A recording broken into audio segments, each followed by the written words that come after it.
मैं doctor Ajit Priyadarshi, associate professor Hindi विभाग, DAV degree college Lucknow. मैं आपके सामने रेडियो लेखन पर वार्ता प्रसारित करने जा रहा हूँ। रेडियो दूरसंचार का एक सशक्त माध्यम है। एक स्थान से काफ़ी दूर तक ऊष्मा या ऊर्जा या ध्वनि को पहुँचाने को दूरसंचार कहते हैं।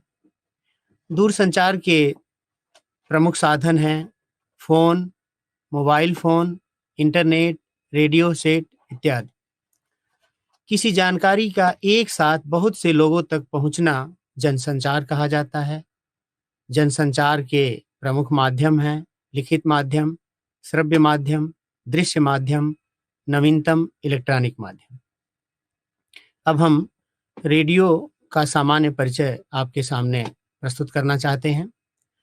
रेडियो शब्द सामान्यतः रेडियो रिसीवर या रेडियो सेट के अर्थ में प्रयुक्त होता है। रेडियो शब्द वैज्ञानिक अर्थ में उन वैद्युत चुंबकीय तरंगों के लिए प्रयुक्त होता है जिनकी आवृत्ति 10 किलोहर्ट्ज से ज़्यादा तथा 1 लाख मेगाहर्ट्ज से कम हो।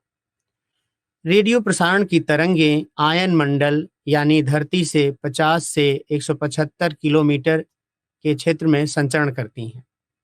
रेडियो आवृत्ति यानी फ्रीक्वेंसी का परिसर यानी लिमिट ऑफ वेरिएशन 3 किलोहर्ट्ज से लेकर 300 गीगाहर्ट्ज तक है। तरंग की लंबाई या तरंग दैर्ध्य वेवलेंथ के हिसाब से तरंगें 3 प्रकार की होती हैं: लघु, मध्यम और दीर्घ। रेडियो में लघु और मध्यम तरंगों का ही प्राय इस्तेमाल होता है। रेडियो का आविष्कार 1896 में इटली के वैज्ञानिक मार्कोनी ने किया था और दुनिया में पहली बार 1916 में संयुक्त राज्य अमेरिका में रेडियो के माध्यम से राष्ट्रपति चुनाव के समाचार का प्रसारण हुआ। अब मैं भारत में रेडियो प्रसारण का संक्षिप्त इतिहास आपके सामने रखना चाह रहा हूं। मद्रास प्रेसिडेंसी रेडियो क्लब द्वारा रेडियो प्रसारण 21 जुलाई 1924 से शुरू हुआ। यह भारत में रेडियो प्रसारण की पहली शुरुआत थी। इसके बाद मार्च 1926 में इंडिया ब्रॉडकास्टिंग कंपनी बनी। इस कंपनी ने मुंबई और कलकत्ता से रेडियो प्रसारण शुरू किया। 1 जनवरी 1936 को दिल्ली में इंडियन स्टेट ब्रॉडकास्टिंग सर्विस ने प्रसारण प्रारंभ किया और 8 जून 1936 को इसका नाम बदलकर ऑल इंडिया रेडियो रखा गया। स्वतंत्र भारत का पहला रेडियो स्टेशन 1 नवंबर 1947 को जालंधर में खोला गया।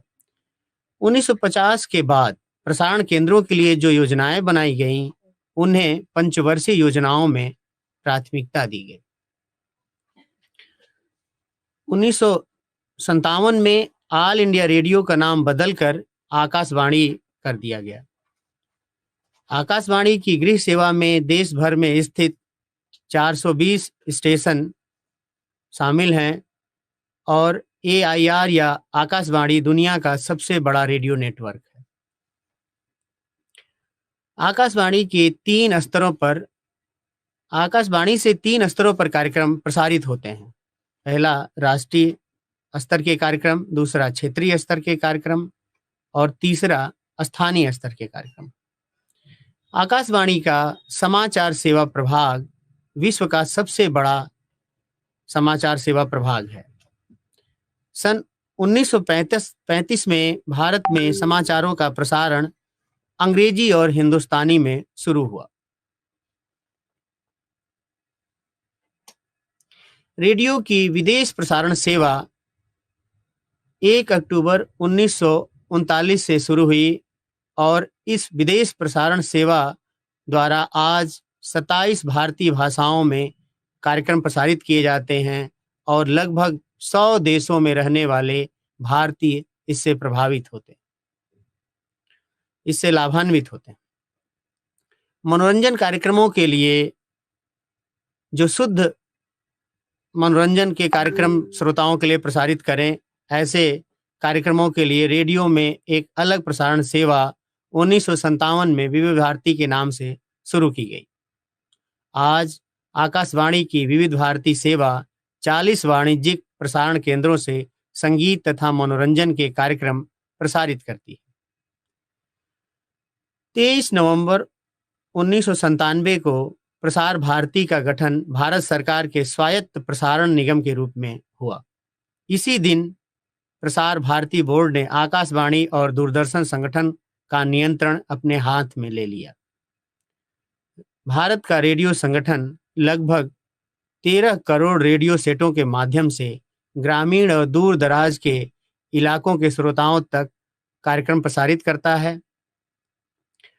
इन कार्यक्रमों आकाशवाणी के कार्यक्रमों का मुख्य उद्देश्य होता है बहुजन हिताय, बहुजन सुखाय, सूचना, शिक्षा और मनोरंजन के कार्यक्रमों का प्रसारण।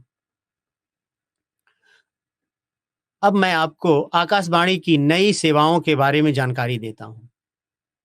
एफएम रेडियो सेवा, जिसकी प्रसारण केंद्रों की संख्या लगभग 150 से ऊपर है। ये केंद्र 70-80 किलोमीटर के दायरे में सुने जाते हैं और अत्यंत लोकप्रिय इसके कार्यक्रम होते हैं। ज़्यादातर ये संगीत के मनोरंजन के प्रोग्राम प्रसारित करते हैं, इन रेडियो स्टेशनों से प्रसारित होते हैं। दूसरे जो चैनल हैं वो प्राइवेट रेडियो चैनल हैं। जैसे इन प्राइवेट रेडियो चैनल में प्रमुख रेडियो चैनल का मैं अगर नाम लूं तो रेडियो मिर्ची, radio city, red FM channel श्रोताओं के बीच काफ़ी लोकप्रिय रूप में उभर कर सामने आए हैं। और सामुदायिक रेडियो सेवा भी शुरू हुई है। इधर लोकल या स्थानीय रेडियो स्टेशन को हम सामुदायिक रेडियो स्टेशन कहते हैं। सामुदायिक रेडियो का प्रमुख प्रयोजन ग्रामीण और शैक्षणिक संस्थाओं में सूचना तथा शिक्षा का प्रचार प्रसार करना होता है। इन शैक्षणिक संस्थाओं के कार्यक्रमों द्वारा शिक्षा और रोजगार के बारे में जानकारी दी जाती है। चौथी जो नई सेवा है वो है फोन इन कार्यक्रम। इस फोन इन कार्यक्रम में स्टूडियो में, रेडियो के स्टूडियो में विभिन्न क्षेत्र के विशेषज्ञों को बुलाकर उनसे शिक्षा, स्वास्थ्य, जन समस्याओं से जुड़े विषयों पर इन विषयों से के विशेषज्ञों से सवाल जवाब द्वारा श्रोताओं का ज्ञानवर्धन किया जाता है। इन विषयों से जुड़े सवाल वो विशेषज्ञों से करते हैं और विशेषज्ञ उनका संतोषजनक जवाब देते हैं, जिससे श्रोताओं का ज्ञानवर्धन होता है, उन्हें मार्गदर्शन मिलता है। रेडियो ऑन डिमांड सेवा एक नई सेवा है। आकाशवाणी ने 26 जनवरी 1998 से कंप्यूटर आधारित सेवा कुछ महानगरों में शुरू किया है। इस सेवा द्वारा श्रोता अपने मनचाहे गीत संगीत सुनते हैं। जो आकाशवाणी की डीटीएच सेवा है वो भी बहुत महत्वपूर्ण और नई सेवा है। ये 16 दिसंबर 2004 से शुरू की गई है। तत्कालीन प्रधानमंत्री डॉक्टर मनमोहन सिंह ने उसका उद्घाटन किया था। इसमें टेलीविज़न पर डिश एंटेना लगाकर रेडियो और दूरदर्शन दोनों सुविधाएं एक साथ प्राप्त की जा सकती हैं। ये एंटेना 3000 से 4000 में मिल जाता है, यानी बहुत सस्ते एंटेना के द्वारा रेडियो और दूरदर्शन के कार्यक्रम ग्रामीण इलाकों तक के श्रोता दर्शक सुन सकते हैं। फिलहाल 11 भारतीय भाषाओं के टेलीविज़न चैनल दूरदर्शन की डीटीएच सेवा के माध्यम से 24 घंटे उपलब्ध किए जाते हैं। यानी डीटीएच के गुलदस्ते में रेडियो और दूरदर्शन के कार्यक्रम एक साथ उपलब्ध हैं। अब मैं अन्य माध्यमों की तुलना में रेडियो माध्यम की विशेषताओं को आपके सामने प्रस्तुत करना चाहते हैं। रेडियो संदेश पहुंचाने का एक इलेक्ट्रॉनिक जनसंचार माध्यम है और टेलीविजन की तरह इसे देखा नहीं जा सकता।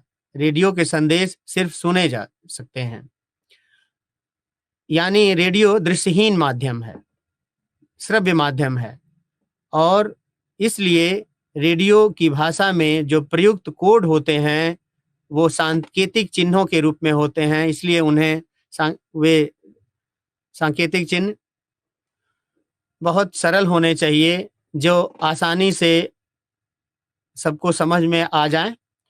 रेडियो के संदेश अगर सरल न हो तो रेडियो संदेश अस्पष्ट और संचार असफल हो जाएगा। इसलिए रेडियो की भाषा सरल और स्पष्ट होनी चाहिए। संदेश को सरल और स्पष्ट रखने के लिए रेडियो लेखक को बहुत ध्यान देना होगा। रेडियो की भाषा सरल हो, वाक्य स्पष्ट हो, शब्द कोई जटिल न हो, इस पर बहुत गौर करना होगा। रेडियो में संदेश पहुंचाने वाले जो कोड होते हैं वो हैं शब्द, ध्वनि, संगीत और मौन। इन कोड के माध्यम से रेडियो प्रसारण में श्रोताओं तक संदेश पहुंचाए जाते हैं।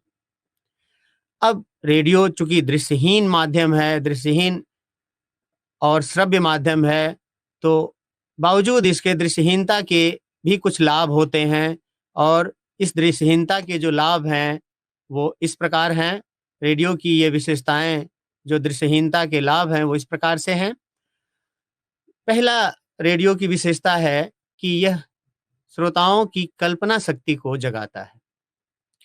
अब रेडियो दृश्यहीन माध्यम है, शब्द, ध्वनि, संगीत और मौन के संकेतों द्वारा संदेश प्रसारित किए जाते हैं, तो श्रोता इन संदेशों के द्वारा यानी शब्द, ध्वनि, संगीत और मौन के कोड के द्वारा अपनी कल्पना शक्ति के सहारे दृश्य जुटाता है, तो यह श्रोताओं की कल्पना शक्ति को जगाता है।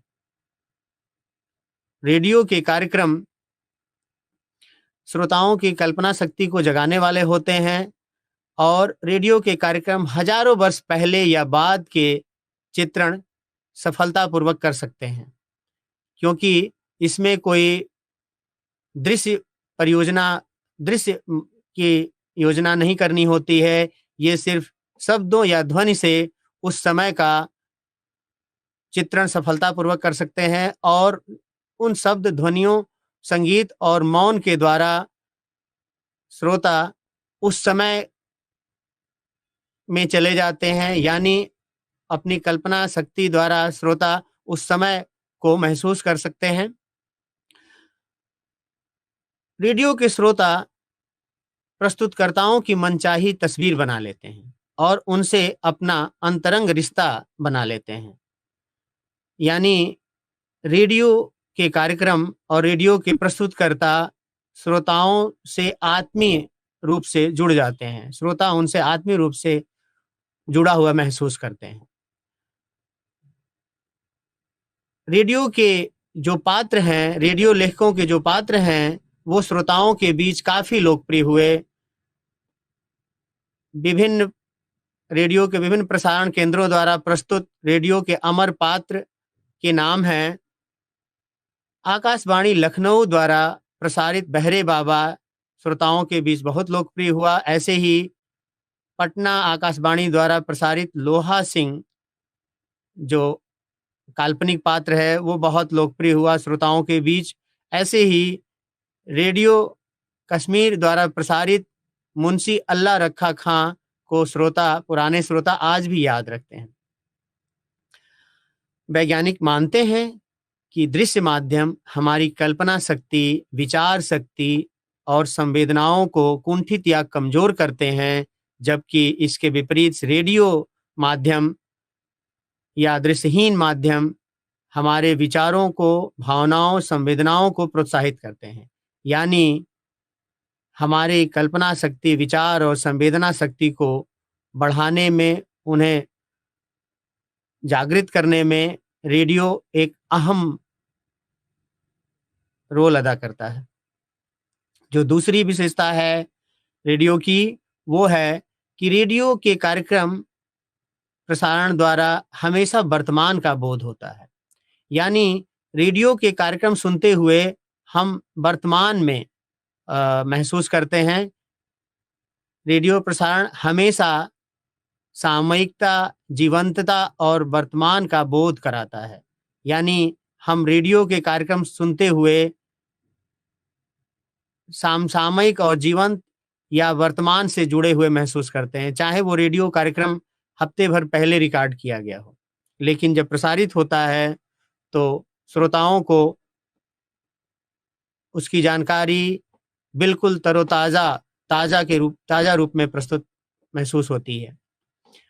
रेडियो कार्यक्रम में श्रोताओं के सामने कोई स्क्रिप्ट नहीं मौजूद होती है, इसलिए रेडियो कार्यक्रम में श्रोता हमेशा एक जिज्ञासा, एक कौतूहल और उसका अंत कैसा होगा, ये प्रतीक्षा करते रहते हैं।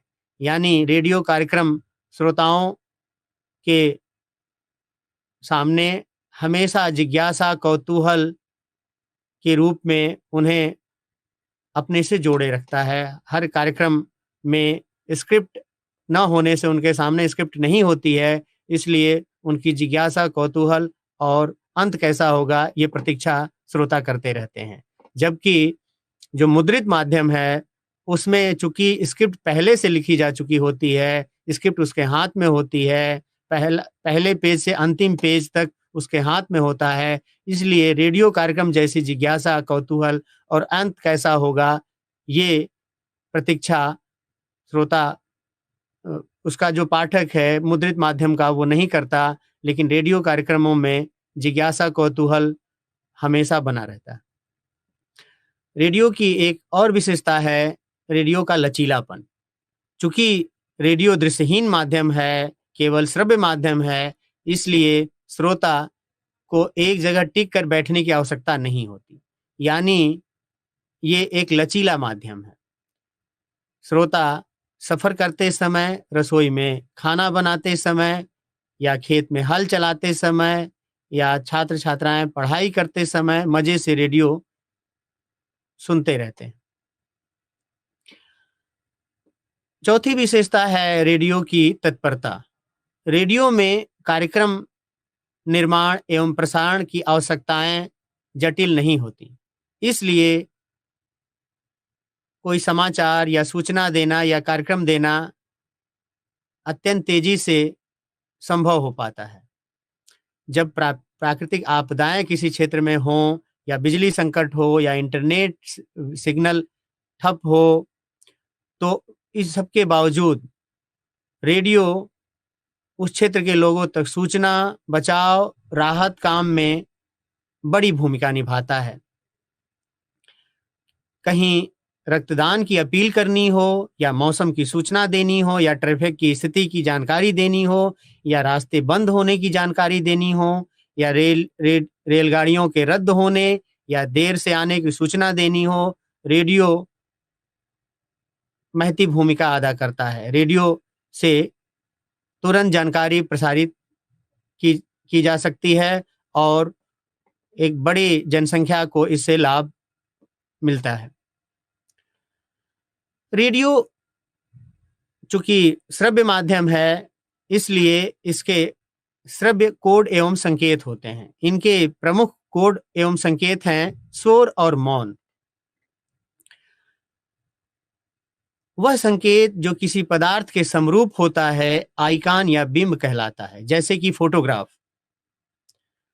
और जो संकेत किसी पदार्थ से किसी क्रम के अनुसार जुड़ा होता है सूचक या इंडेक्स कहलाता है, जैसे कि धुआं आग का सूचक है। और वह संकेत जो किसी पदार्थ से न कोई संबंध रखते हैं, न ही समरूपता, किंतु पदार्थ का प्रतिनिधित्व करते हैं, ऐसे संकेत प्रतीक या सिंबल कहलाते हैं। जैसे तिरंगा झंडा भारत देश का प्रतीक है। अब रेडियो में शब्द कोड का क्या महत्व है, इस पे बात करते हैं। रेडियो में शब्द प्रतीकात्मक संकेत मात्र हैं, जिसे सुनकर श्रोता को स्वयं ही उस पदार्थ की कल्पना करनी होती है। रेडियो के शब्द दोहरे कोड की रचना करते हैं। रेडियो के शब्द स्वयं तो कार्यक्रम की सामग्री का प्रतिनिधित्व करते हैं, साथ ही उन शब्दों को बोलने वाला स्वर उस व्यक्ति या पात्र का सूचक बन जाता है, जो उन शब्दों को प्रस्तुत करता है।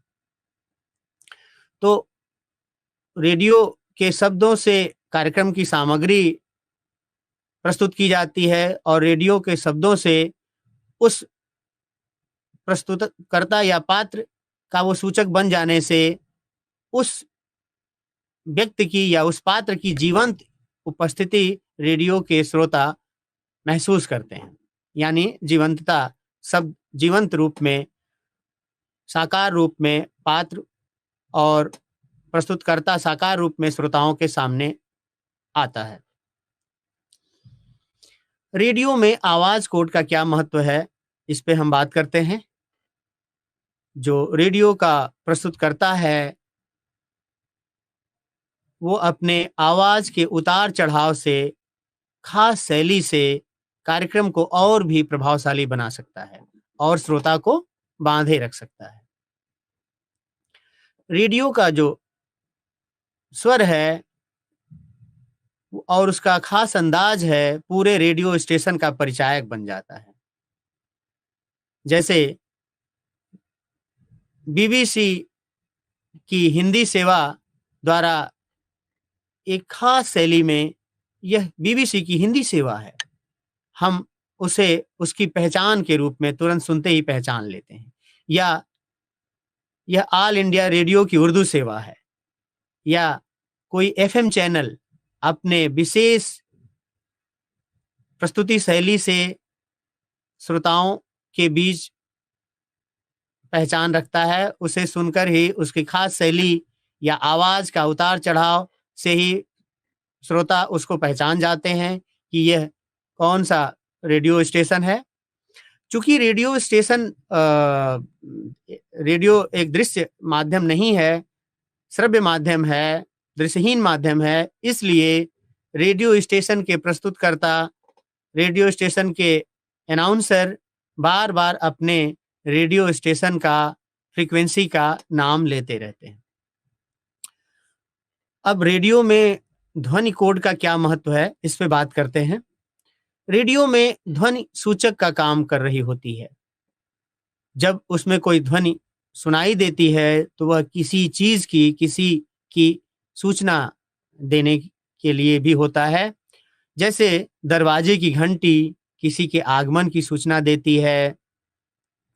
कई बार किसी रेडियो नाटक में या किसी कार्यक्रम में कुछ ध्वनियों को बीच बीच में सुनाया जाता है, बातचीत के बीच में। जब बातचीत के बीच में किसी ध्वनि को सुनाने की कोशिश की जाती है तो उसको तेज करके यानी फेड इन करके वो आवाज बीच में सुनाया जाता है, यानी वो बताने की कोशिश की जाती है कि यह रेलवे स्टेशन के पास है, तो रेलवे स्टेशन पे किसी रेलगाड़ी की आवाज सुनाकर रेलवे स्टेशन के होने का संकेत दिया जाता है। और बीच में उस रेलवे ट्रेन की आवाज को फेड आउट करके यानी धीरे धीरे कमजोर करके, धीरे धीरे धीमा करके बीच की बातचीत सुनाई जाती है। तो ध्वनि किसी परिस्थिति का, किसी जगह का सूचक बनकर सामने आता है। अब दृश्य बदलने की सूचना भी ध्वनि या संगीत द्वारा दिया जाता है। जब कोई दृश्य बदलना हो तो ध्वनि या संगीत द्वारा दृश्य बदला जाता है। दृश्य बदलने के लिए फेड इन या संगीत को तीव्र किया जाता है और दृश्य जब समाप्त किया जाता है तो संगीत को धीमा करके, फेड आउट करके दृश्य समाप्त किया जाता है। फिर नए दृश्य में फिर उस संगीत को तीव्र करके यानी फेड इन करके नए दृश्य की सूचना दी जाती है। यानी दृश्य बदलने की सूचना ध्वनि या संगीत द्वारा दिया जाता है। अब दृश्य बदलने की सूचना के साथ साथ जो ध्वनि होता है, ध्वनि कोड से समय का संकेत भी दिया जाता है। जैसे कि मुर्गे की बांग से सुबह होने का संकेत दिया जाता है, तो उल्लू की आवाज से रात होने का संकेत दिया जाता है। अब केवल ध्वनि होने से केवल ध्वनि सार्थक संदेश नहीं दे सकती। ध्वनियों के अर्थपूर्ण होने के बावजूद उनके साथ आने वाले शब्द ही संदर्भ को पूरी तरह स्पष्ट करते हैं। यानी मुर्गे की बांग के साथ बीच में संवाद दिया जाएगा, सुबह हो गई और अभी तुम सो रहे हो, या उल्लू की आवाज के साथ संकेत दिया जाएगा, अरे रात हो गई, अभी भी तुम काम कर रहे हो।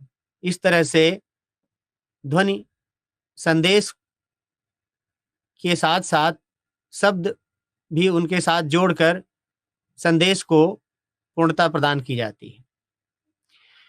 किसी भी ध्वनि की प्रकृति या स्वरूप को स्पष्ट करने के लिए संवाद या सूत्रधार की आवश्यकता होती है। यानी ध्वनि के साथ संवाद जो बोले जाते हैं या सूत्रधार जो बात बोलता है, उससे वो ध्वनि की प्रकृति और स्वरूप स्पष्ट करता है। जैसे मशीन की ध्वनि सुनाकर ये संवाद बोलना कि अरे तुम अभी फैक्ट्री में ही हो, तुम्हें तो कहीं जाना था। ये ऐसा संवाद से पता चलता है कि ध्वनि मशीन की ही है। अब रेडियो का कोड, एक नया अगला कोड है संगीत कोड। किसी भी रेडियो स्टेशन से सर्वाधिक प्रसारण संगीत का ही होता है, और रेडियो कार्यक्रम गीतों भरी कहानी में गीत ही कहानी को प्रभावशाली बनाते हैं। यानी संगीत कोड का रेडियो प्रसारण में अत्यंत महत्वपूर्ण हिस्सा है। किसी रेडियो स्टेशन से के विशिष्ट धुन से ये पता चलता है कि आकाशवाणी का कोई केंद्र अपना कार्यक्रम प्रसारित करने जा रहा है। तो किसी विशेष धुन से रेडियो स्टेशन के प्रसारण आरंभ करने का पता चलता है। संगीत और धुन किसी कार्यक्रम के आरंभिक और समापन धुन के रूप में कार्यक्रम की सीमाबंदी का भी काम करता है। यानी कार्यक्रम के आरंभ से पहले किसी खास धुन या संगीत सुनाया जाता है, और कार्यक्रम समाप्त होने पर कोई खास धुन या संगीत द्वारा कार्यक्रम की समाप्ति की सूचना दी जाती है। संगीत द्वारा रेडियो नाटक में दृश्य बदलने का भी संकेत दिया जाता है। रेडियो नाटकों में दृश्य बदलने के लिए संगीत का सहारा लिया जाता है। रेडियो नाटकों में प्रायः संगीत को बढ़ाकर या फेड इन करके दृश्य बदलने की शुरुआत की जाती है, और संगीत को फेड आउट करके या संगीत को घटाकर दृश्य की समाप्ति की सूचना श्रोताओं को दी जाती है। यानी एक दृश्य से दूसरे दृश्य तक पहुंचने के लिए एक दृश्य के आरंभ और अंत की सूचना फेड इन और फेड आउट द्वारा दिया जाता है। वैसे ही नए दृश्य की शुरुआत के लिए भी संगीत का सहारा लिया जाता है। संगीत द्वारा ही किसी दृश्य की स्थिति, परिस्थिति, पात्रों की मन स्थिति का पता चलता है। जैसे जो दृश्य है उसमें भावपूर्ण या दुखपूर्ण संगीत या टूटती हुई आवाज के द्वारा, या संगीत की जो करुण संगीत है, या संगीत की जो मनस्थिति है पात्रों की, वो संगीत से ही पता चल जाती है।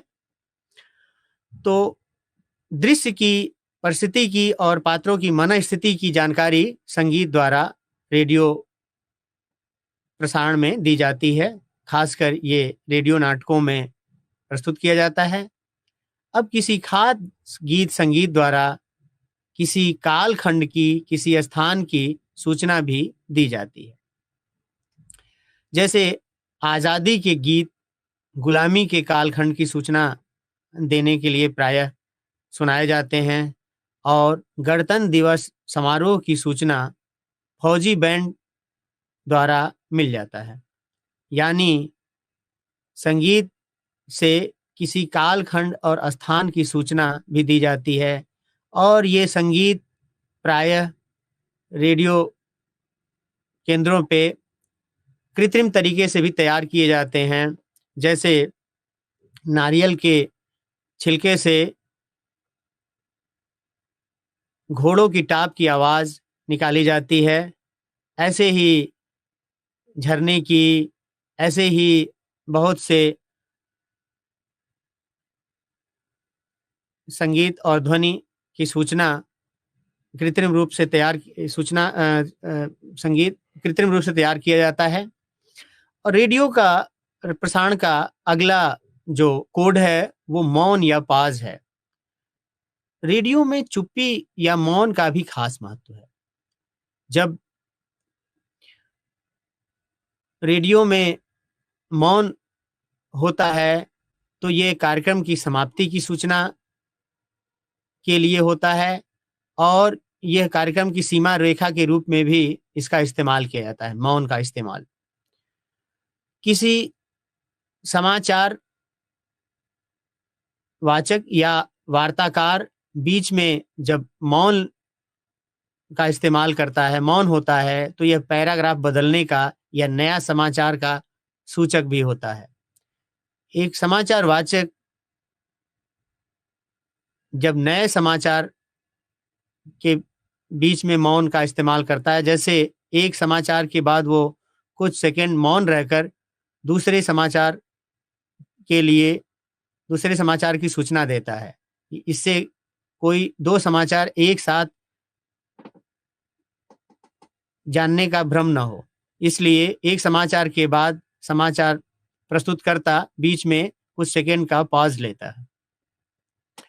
यानी रेडियो पर विराम चिन्ह का कार्य भी पॉज से लेना पड़ता है। जैसे भाषा में वाक्य में विराम चिन्हों का इस्तेमाल करने के लिए पॉज का प्रयोग किया जाता है, यानी मौन का प्रयोग किया जाता है। जैसे ये वाक्य देखिए, रुको मत जाओ।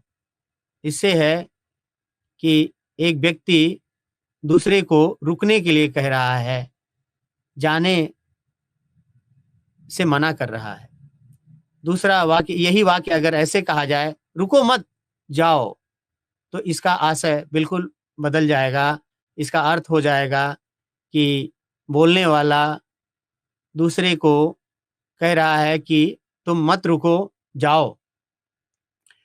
लेकिन रेडियो में लंबा पॉज या मौन रेडियो माध्यम के लिए खतरनाक साबित होता है। अक्सर ऐसे में श्रोता समझ जाते हैं, श्रोता ये भूल कर सकते हैं कि रेडियो प्रसारण में कोई गड़बड़ी हो गई, खराबी हो गई, या रेडियो में ही कोई खराबी हो गई, इसलिए वह दूसरा चैनल बदल लेते हैं या रेडियो बंद कर देते हैं। इसलिए लंबा पॉज या मौन रेडियो माध्यम के लिए खतरनाक होता है। अब मैं आपके सामने रेडियो लेखन की तैयारी विषय पर चर्चा करूंगा। सबसे महत्वपूर्ण बात यह है कि रेडियो में बोलचाल की आसान भाषा का प्रयोग किया जाना चाहिए। यानी रेडियो लेखक को बोलचाल की आसान भाषा का इस्तेमाल करना चाहिए, क्योंकि रेडियो के श्रोता हर स्तर के, ज्ञान के स्तर के लोग होते हैं, हर आयु वर्ग के होते हैं। इसलिए आसान भाषा का प्रयोग जरूरी है ताकि सब तक वो संदेश पहुंच जाए। रेडियो लेखन के लिए रेडियो लेखक को जानना जरूरी है कि कार्यक्रम क्या है, कार्यक्रम की विधा क्या है, कार्यक्रम के श्रोता कौन होंगे, कार्यक्रम की अवधि कितनी है। इन सवालों के द्वारा रेडियो लेखन की लेखक अपनी तैयारी करता है, उसी हिसाब से रेडियो लेखन वो करता है। अगर कार्यक्रम बच्चों के लिए है तो बच्चों के हिसाब से, अगर कार्यक्रम नाटक है तो वो नाटक के रूप में प्रस्तुत होगा, अगर श्रोता उसके छात्र हैं तो जानकारी परक होगा, और रेडियो की अवधि कितनी है वह रेडियो लेखक, ये बात रेडियो लेखक के लिए बहुत ज़रूरी है, ताकि नियत समय पर ही कार्यक्रम खत्म किया जा सके। तो अब रेडियो लेखन का महत्व जानना जरूरी है रेडियो लेखक के लिए। अगर रेडियो लेखन का महत्व रेडियो लेखक को नहीं मालूम होगा तो वह अच्छा रेडियो लेखक नहीं हो सकता है। रेडियो लेखन करने वाले लेखक को रेडियो विधा के प्रति, रेडियो माध्यम के प्रति एक श्रद्धा का भाव, एक प्रेम का भाव बहुत जरूरी है। और यह प्रेम का, यह जागरूकता का, रेडियो माध्यम के प्रति प्रेम का, जागरूकता का यह भाव ही एक रेडियो लेखक को अच्छा रेडियो लेखक बनाने में अपनी भूमिका निभाएगा। क्योंकि जब आप जानते हैं कि हर आयु वर्ग के, हर ज्ञान के स्तर के लोग रेडियो के श्रोता होते हैं, तो रेडियो लेखक अपनी भाषा को आसान, आम फहम रखेगा।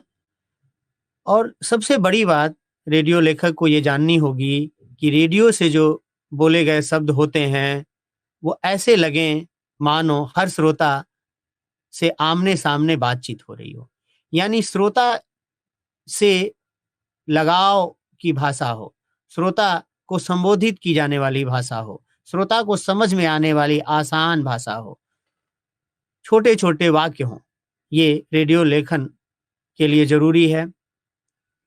रेडियो लेखन में यह जानना जरूरी है कि रेडियो के प्राथमिक कोड शब्द ही होते हैं, और जब रेडियो के प्राथमिक कोड शब्द ही होते हैं तो रेडियो लेखन पर सबसे ज़्यादा दबाव होता है, सबसे ज़्यादा चुनौती होती है कि रेडियो लेखन ऐसा किया जाए, ऐसा हो कि सभी श्रोता उससे जुड़े रहें।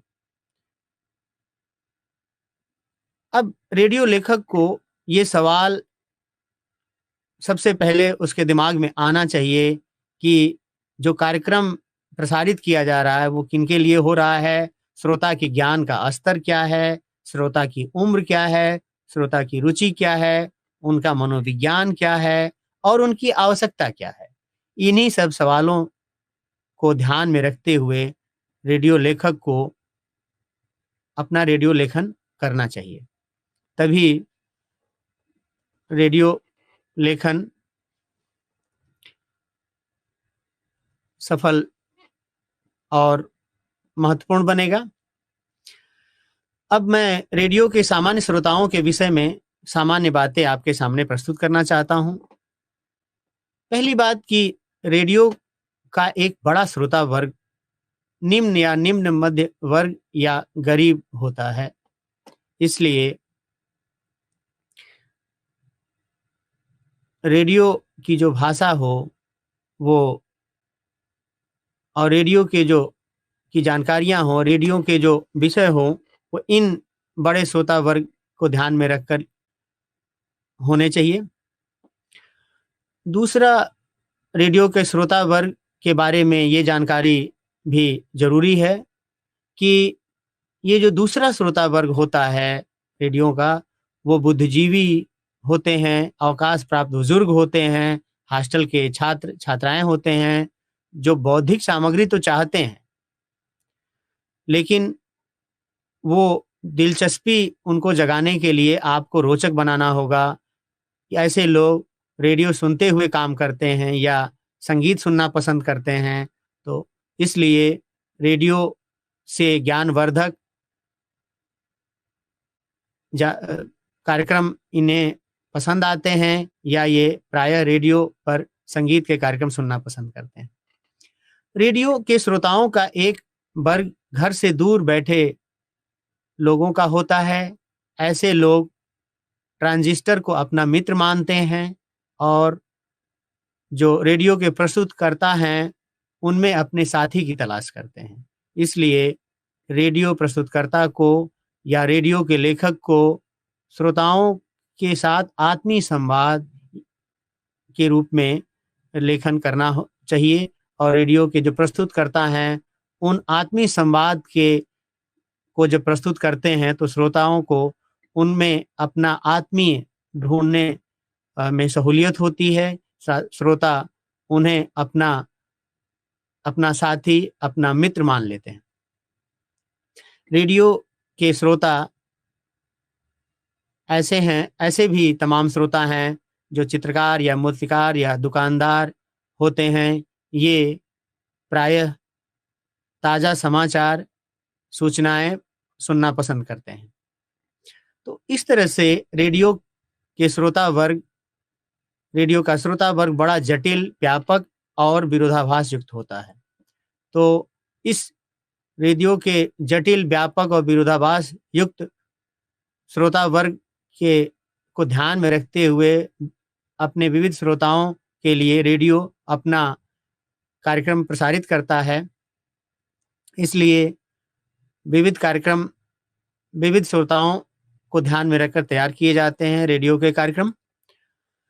अब जब रेडियो के श्रोता वर्ग जटिल, व्यापक और विरोधाभास युक्त रेडियो का श्रोता वर्ग होता है, तो रेडियो की भाषा सरल, सहज होनी चाहिए, लेकिन रेडियो की कार्यक्रमों की जो सामग्री हो ऐसी होनी चाहिए कि बुद्धिजीवी भी उसे पसंद करें।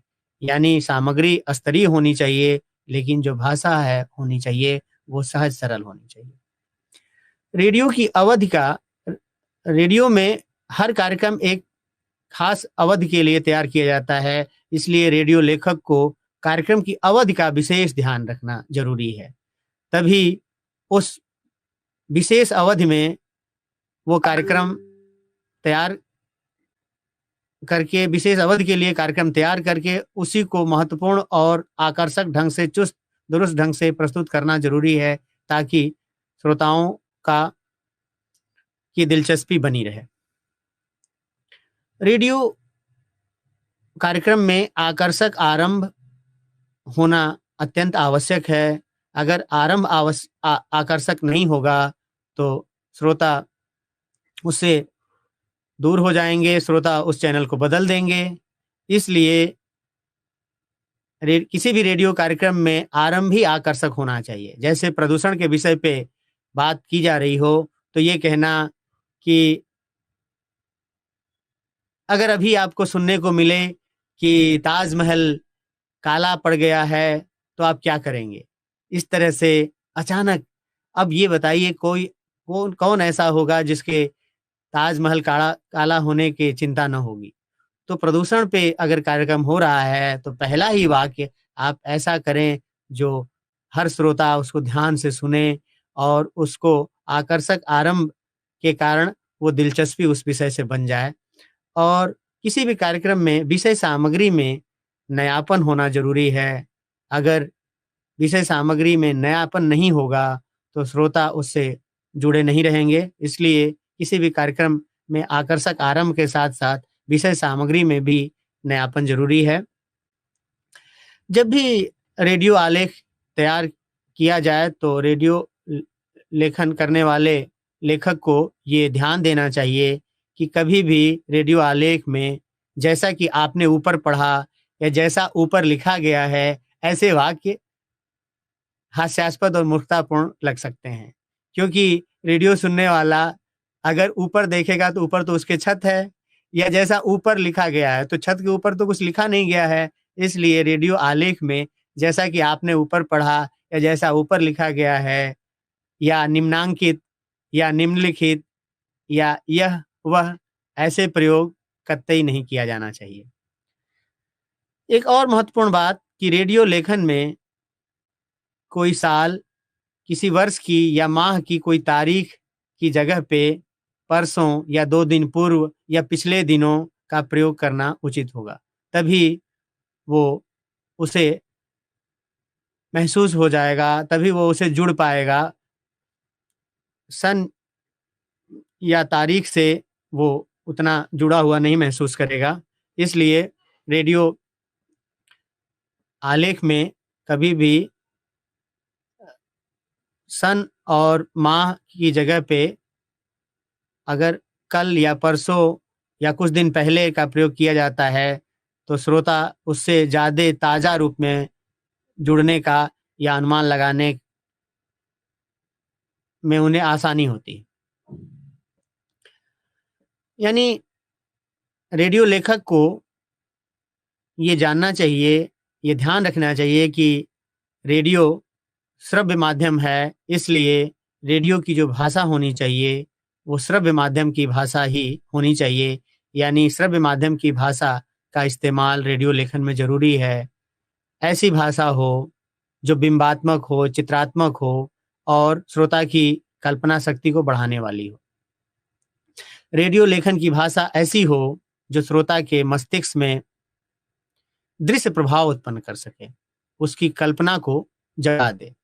यह दृश्यात्मक प्रभाव उत्पन्न करना या कल्पना को जगाना तभी होगा जब वो दृश्य माध्यम की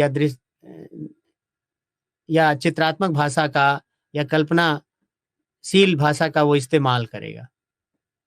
रेडियो लेखक को ऊंचाई या गहराई के लिए फीट की बजाय हाथी जितना ऊंचा या कुतुब मीनार जितना ऊंचा या 2 हाथी के बराबर गहराई, ऐसा कहना उनके कल्पनाशीलता को या उनके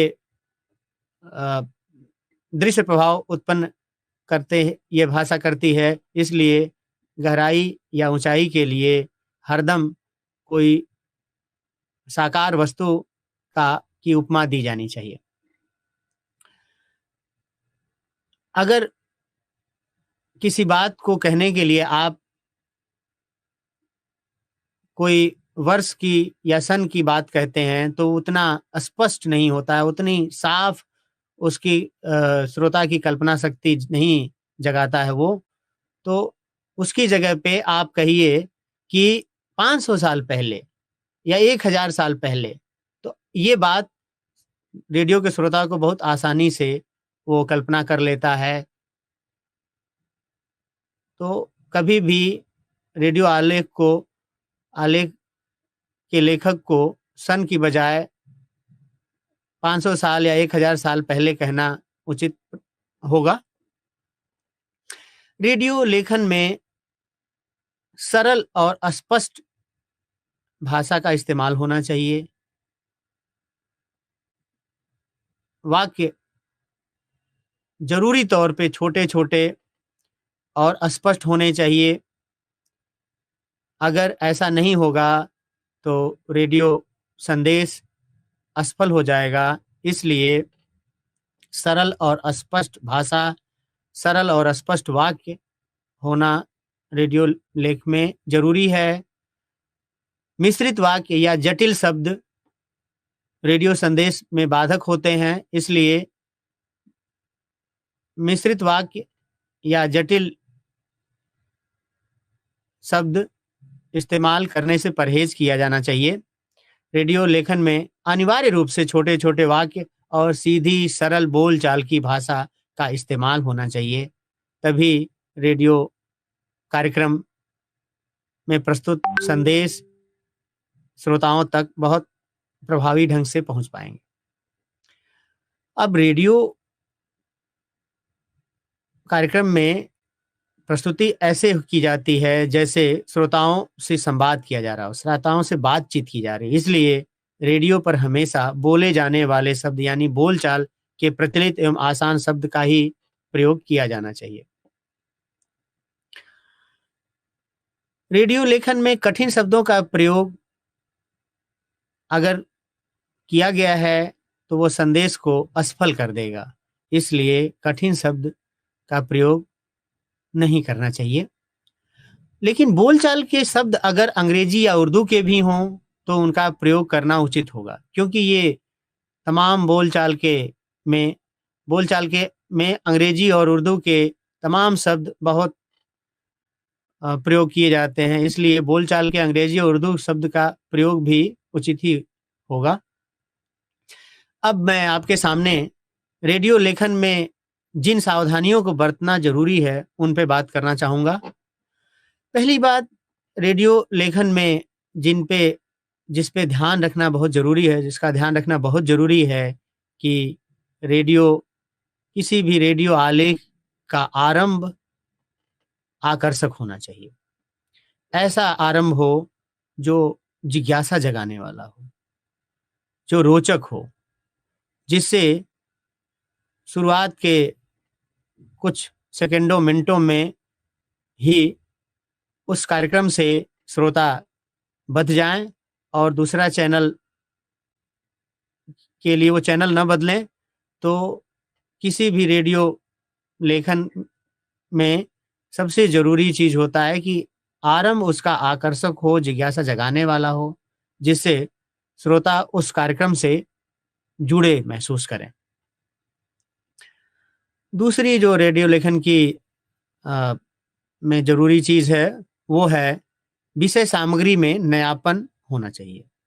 अगर विषय सामग्री में नयापन नहीं होगा तो श्रोता उससे जुड़ा हुआ महसूस नहीं करेंगे। इसलिए रेडियो लेखक को हरदम नई जानकारियां पेश की जानी चाहिए। बहुत से श्रोता रेडियो के नई जानकारियां पाना चाहते हैं, इसलिए नई जानकारियों को शोध करके उनके सामने पेश करना जरूरी होता है। इन नई जानकारियों को आप कार्यक्रम में प्रस्तुत करते हैं तो श्रोता आपकी उन जानकारियों के कारण उस कार्यक्रम से दिलचस्पी उनकी बनी रहती है। रेडियो कार्यक्रमों को लिखते समय रेडियो लेखक को श्रोता की कल्पनाशीलता, नवीनता और रोचकता का ध्यान रखना अत्यंत आवश्यक होता है। आप अगर उसकी कल्पनाशीलता को जगाने वाला आलेख नहीं लिखेंगे, उसकी कल्पनाशीलता नहीं जगा पाएंगे, नवीन बात को और रोचक ढंग से प्रस्तुत नहीं कर पाएंगे, तो रेडियो के श्रोता को बांधे रखना मुश्किल होगा। इसलिए सामग्री में नयापन भी हो, रोचकता भी हो। जो अगली सावधानी रेडियो लेखन के लिए जरूरी है वो है कि संक्षिप्तता बहुत जरूरी है। रेडियो प्रसारण का समय स्लॉट नियत होता है, तो रेडियो लेखक को अब तय समय में अपनी बात को, कार्यक्रम को प्रभावशाली बनाकर पेश करना बहुत ज़रूरी होता है। इसलिए संक्षिप्त और प्रभावशाली प्रस्तुति के लिए रेडियो आलेख को भी नियत समय में संक्षिप्त और प्रभावशाली बनाकर पेश करने की ज़रूरत होती है।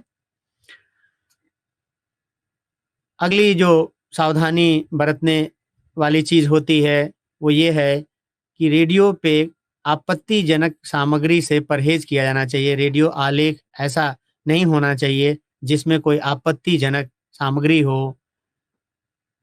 विभिन्न धर्म, वर्ग, जाति के लोग रेडियो के श्रोता होते हैं, इसलिए रेडियो के आलेख में लोगों की धार्मिक भावना, वर्ग, जाति विषयक कोई प्रतिकूल टिप्पणी करने से हर हालत में बचा जाना चाहिए। किसी भी जानकारी में किसी क्षेत्रीयता, जाति, धर्म का उल्लेख नहीं होना चाहिए। थोड़ी सी असावधानी, थोड़ी सी लापरवाही से बड़ी अप्रिय स्थिति सामने आ सकती है। दूसरी चीज़ है कि तमाम ऐसे OTT प्लेटफार्म पे चीज़ें होती हैं जो सिर्फ वयस्कों के लिए होती हैं, लेकिन रेडियो का कोई भी कार्यक्रम सिर्फ वयस्कों के लिए नहीं होता है। इसलिए अश्लील सामग्री या अश्लील सामग्री से हमेशा परहेज किया जाना चाहिए। और इस तरह से जो सेक्स जैसे विषय पर भी अगर कोई सामग्री देनी है, ज्ञानवर्धक सामग्री देनी है, तो रेडियो लेखक के सामने सबसे बड़ी चुनौती होती है कि उस विषय को कैसे अश्लील होने से बचाया जाए। तो ये चुनौती उसके सामने आती है। जो अंतिम और सबसे महत्वपूर्ण बात रेडियो लेखन की ये है कि इसमें स्वमूल्यांकन ज़रूरी है। रेडियो लेखक स्वमूल्यांकन करे। अगर आप कोई कार्यक्रम महिलाओं के लिए प्रस्तुत करने जा रहे हैं, तो रेडियो आलेख के प्रस्तुतकर्ता को, रेडियो लेखक को, महिलाओं को उसे सुनाकर उसके बारे में उनकी राय लेनी चाहिए। अगर कोई बच्चों के लिए कार्यक्रम करने जा रहे हैं, तो यह बहुत ज़रूरी होता है, ये बहुत लाभदायक होगा कि बच्चों को उस आलेख को सुनाया जाए।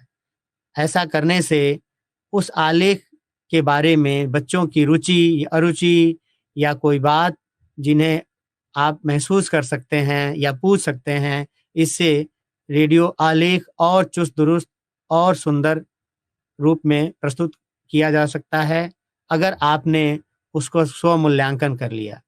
जिस श्रोता वर्ग के लिए आप कार्यक्रम तैयार कर रहे हैं, उस श्रोता वर्ग के एक छोटे से ग्रुप के सामने अगर आप पहले ही सुना लें, उनकी टिप्पणी से लाभ उठा लें, तो आपका रेडियो स्क्रिप्ट और भी बेहतर और भी प्रभावशाली हो सकता है।